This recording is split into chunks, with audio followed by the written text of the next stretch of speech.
Okay, Math 10, we are back, and we are finally going to answer the question about how do you solve the greatest common factor problem, like how do you find greatest common factors. And like this is sort of the title of this lesson, so obviously this is going to be important, and you're going to have to do this both in this homework and on the unit test that will be coming up when you get back in face-to-face time. So obviously an important thing to do, and it's going to involve all the stuff that we've done so far. So just to remind ourselves, what's the greatest common factor?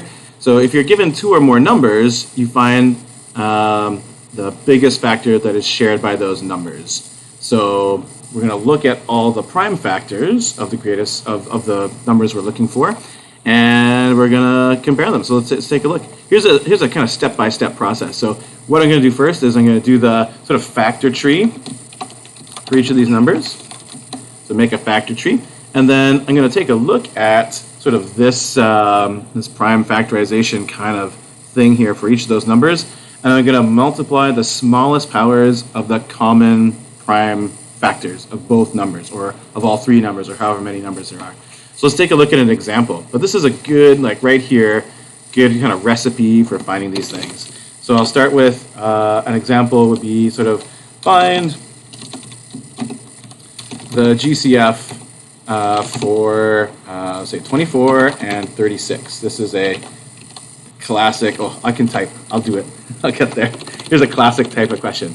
So first step is, find your factor tree. So I will put out one for 36. I still can't type. Oh yeah, I'll do 24. And we'll do 36. Okay, so let's draw those factor trees. So 24, and again, there's no right or wrong way to do it. 24, I'll do maybe 8 and 3. I guess there is a wrong way to do it. You could choose the wrong numbers that multiply. But assuming you're choosing correct factors, you can do it in whatever order. 8 breaks into 4 times 2. And then 4 breaks into 2 times 2. Okay, so that's my factor tree for 24. For 36, I can break that down into its factors, so like 6 times 6, for example. And then 6 breaks into 2 times 3. And 6 also breaks into 2 times 3. So we have sort of, these are our factors. So I'll write this now down as the sort of a list of the prime factors for each number. So for 24, hope that's working for you.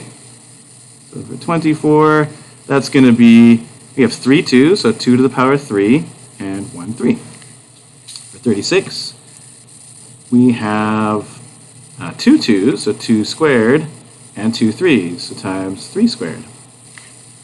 And this is always a good step, by the way, if you would like to check your work. It's always a good idea to check your work. How many times have your teachers told you to do that? You can actually just multiply these together to make sure that it gets back to 36 or gets back to 24, just to prove it's worked.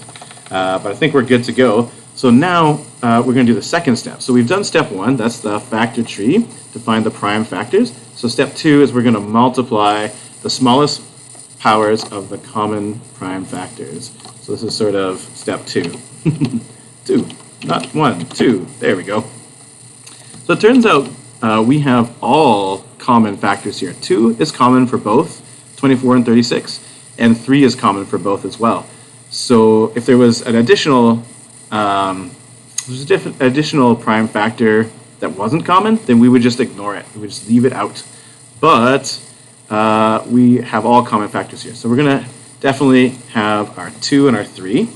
So definitely want to have 2, and we definitely want to have a 3. Those are our common factors. And now we're going to take the smallest power. So in 24, we have 2 to the power of 3, and in 36, we have 2 to the power of 2. So what's the smaller one, right? 2 squared. So we're going to take 2 squared. That's the smaller one. And then over here for 3, we have 3 to the power of 1 and 3 to the power of 2. What's the smaller one? 3 to the power of 1.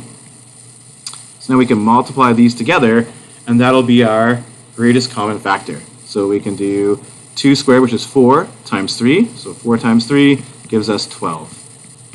And there's our GCF. We did it. We did it.